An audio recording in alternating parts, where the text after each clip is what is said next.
como, por exemplo, quando os homens de Davi mataram os últimos gigantes, os últimos descendentes dos nefilins, assim chamados antes do dilúvio, que eram os filhos dos vigilantes, dos Benai Elohim, conforme Gênesis 6, os filhos de Deus, os filhos do céu, os filhos das estrelas, como mais de 1.500 culturas na face da terra os designam. Em Israel é que eles tinham esse nome de Benai Elohim, filhos de Elohim, do Deus plural, do Deus majestico. E fora de Israel, eles têm a mesma origem. Eles são filhos de deuses dos céus, que baixaram até os homens, e em mais de 1.500 culturas humanas, a mesma história de Gênesis 6 é repetida. Quando os seres das estrelas, como diziam os índios Hopi nos Estados Unidos, e eles diziam os seres das Pleiades, ou os seres de Orion, alguns davam até o nome da constelação, quando seres celestiais de poder incomparável com o poder humano tinham possuído e tinham se hibridizado com os filhos dos homens, com as mulheres, conforme exatamente a narrativa de Gênesis 6. Essa narrativa sobrevive, inclusive, ao dilúvio, que deveria ter liquidado tudo e todos, mas sobraram alguns. Como também nessas mais de 1.500 culturas da Terra, cada uma delas tem o seu Noé, com outro nome. Alguns sobreviveram em barcos, outros sobreviveram em grutas, em cavernas lacradas, calafetadas por dentro, até que a água baixasse e eles pudessem sair. Tem histórias variadas de sobreviventes do dilúvio espalhados pela face do planeta. É uma questão de antropologia, de ter interesse no conhecimento das culturas humanas. Mas em Israel eles são decorrência desses vigilantes, cuja expressão aparece no livro de Daniel, que é um livro que tem uma forte carga de natureza mesopotâmica, uma grande carga de natureza caldeia, de natureza medo, de natureza persa e de natureza grega, porque a presença grega já estava forte entre eles. E o que é que o livro de Enoque diz? Especialmente o livro dos gigantes, atribuído a Enoque, achado há não tanto tempo atrás, já na sequência dos achados de Qumran, dos manuscritos do Mar Morto, o livro dos gigantes.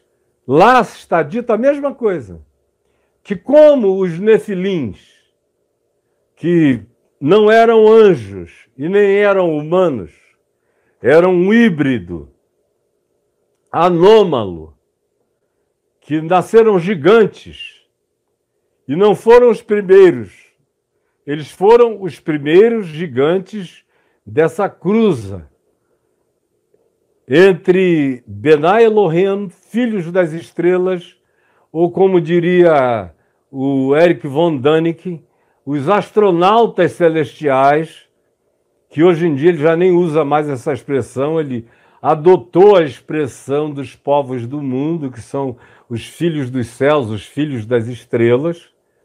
Então, aí na descrição do livro de Jubileus e do livro de Enoque diz que como havia gigantes na terra antes, você começa a ler Gênesis 6, diz, naquele tempo havia gigantes na terra.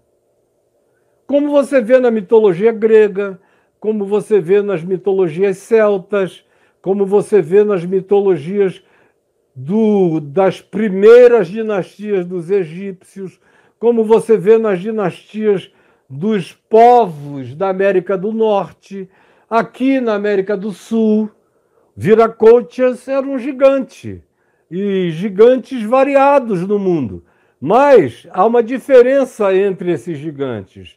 Havia os gigantes anômalos, que existiam antes dos Nefilins, antes de Gênesis 6, quando o escritor de Gênesis, quando o escriba de Gênesis diz, ora, leia aí Gênesis 6, naquele tempo havia gigantes na terra. Querendo dizer que havia uma quantidade de pessoas que eram totalmente anômalas no seu tamanho. Eram completamente gigantescas, mas eram anomalias variadas, de cruzas as mais diversas. Nós não tivemos só o Homo sapiens sapiens, que nos dá origem. Nós tivemos outros humanoides na Terra. Pelo menos 5 ou 6 tipos de humanoides na Terra que cruzaram entre si. Sabe lá o que aconteceu dessas cruzas? O fato é que, independentemente da descendência de Adão, ou de Caim, ou de Sete, havia gigantes na Terra. Tanto é que havia criaturas diferentes na Terra, que quando Caim é expulso do Jardim do Éden, o que dá a entender de que o Jardim do Éden era uma configuração especial, era um bioma de graça absoluta. Quando ele é expulso daquele bioma de graça do Éden, ele se casa com uma mulher desse desterro de fora do bioma e gerou filhos, cuja descendência é uma descendência de malignos, conforme a leitura que a gente vê no livro de Gênesis.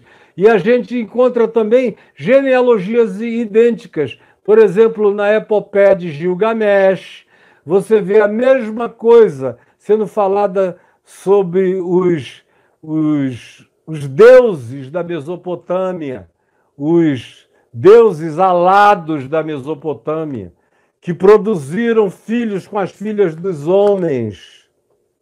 E história absolutamente idêntica do Gênesis. Similaridades inequívocas. E aí o Gênesis diz que é da cruza, todavia, de seres de uma outra dimensão ou de uma ultra civilização.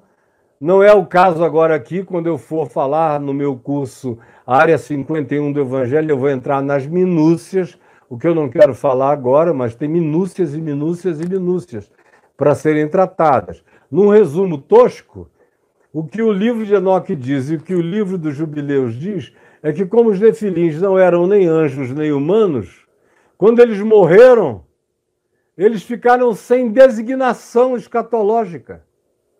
Eles se tornaram, diz o livro de Enoque, como sombras, como nuvens de sombra pairando sobre a humanidade, com aquela obsessão, eles sim, espíritos obsessores, conforme Jesus os designa.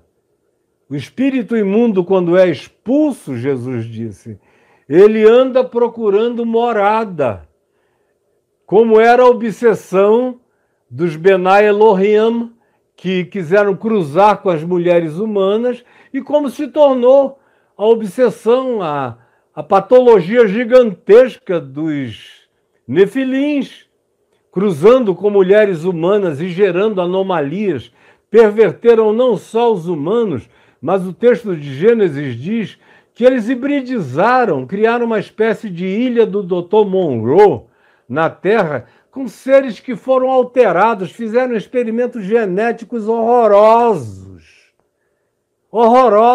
indescritíveis. É por isso que o livro de Gênesis diz que o dilúvio veio para fazer um resetting, para fazer um zeramento, para dar uma zerada naquilo que já não tinha mais jeito. A continuidade daquele chamado mundo antigo, que foi todo sepultado, não teria chegado até aos nossos dias. Nós teríamos sido aniquilados muito tempo antes. O dilúvio é pura graça de Deus. É pura misericórdia de Deus para a preservação humana. Então, veja, esses seres que ficaram aí nessa camada intermediária vivem de uma obsessão única, possuir corpos.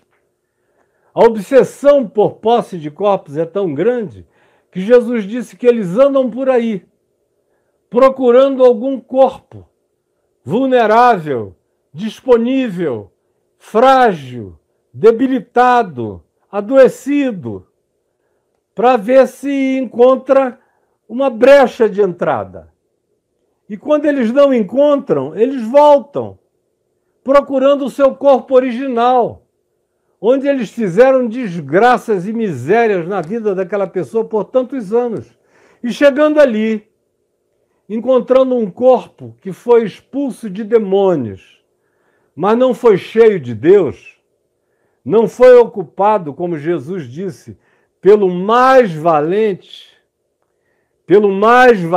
que é Jesus, o que garante a vida de uma pessoa que já foi vítima de espíritos imundos, o que garante dar segurança a ela ficar e ser ocupada pela presença de Jesus nela. Do mais valente me habitando, nada chega em mim, nem em ti, nem em ninguém. Aí Jesus diz, porém, chegando lá, encontrando aquela casa vazia, sem amor, sem Deus, sem esperança, sem fé, sem Jesus, sem coisa alguma, oca, com apenas o arranjozinho de uma vida que recuperou uma rotina básica, mas continua a mesma existência vazia, Jesus disse, então eles vão e procuram 7 outros espíritos piores do que ele e habitam aquela casa, e o segundo estado se torna pior do que o primeiro. Então, do ponto de vista dos contemporâneos de Jesus, quando você estiver lendo os evangelhos e vir Jesus dizer, espírito imundo, sai deste homem, fique sabendo que na mentalidade popular e até mesmo na mentalidade teológica de fariseus, de essênios, de monges do deserto, quem estava presente ali, ocupando como espírito maligno aquelas pessoas, eram os espíritos dos nefilins, seres perdidos, seres sem conexão, não pertenciam à dimensão celestial e não podiam se identificar como humanos, de modo que a obsessão dele é possuir corpos. É por essa razão que quando Jesus os expulsa do Gadareno, o que eles pediram? Não nos mandes para o abismo. Eles queriam o calor dos corpos. Manda-nos para a manada de porcos. E não é à toa, inclusive, que os porcos são alguns dos animais mais inteligentes desta criação e que têm um DNA extremamente semelhante com o dos humanos e que têm um coração que serve melhor a transplantes humanos do que o de qualquer outro animal. Pediram para entrar nos porcos e Jesus disse, ide. E por alguma razão de desconforto absoluto da manada de porcos, não aguentando aquela invasão de seres da perversidade que os porcos não tinham condição de processar, as pulsões que os invadiram nos milhares de porcos que eram, se jogaram de despenhadeiro abaixo no mar da Galileia e se afogaram. Então, quando você vir daqui para frente Jesus expulsando demônios, pense no contexto dos dias de Jesus. O que pensavam as pessoas dos dias de Jesus? O que os exorcistas judeus dos dias de Jesus imaginavam? Se fossem judeus, eles pensavam que aqueles espíritos eram o remanescente espiritual dos nefilins, eram essas nuvens de sombra obsessivas pela ideia de ocupar corpos humanos e dominar mentes humanas. Jesus, todavia, não os trata dando-lhes apelido algum, exceto dizendo espírito imundo, deixa este homem.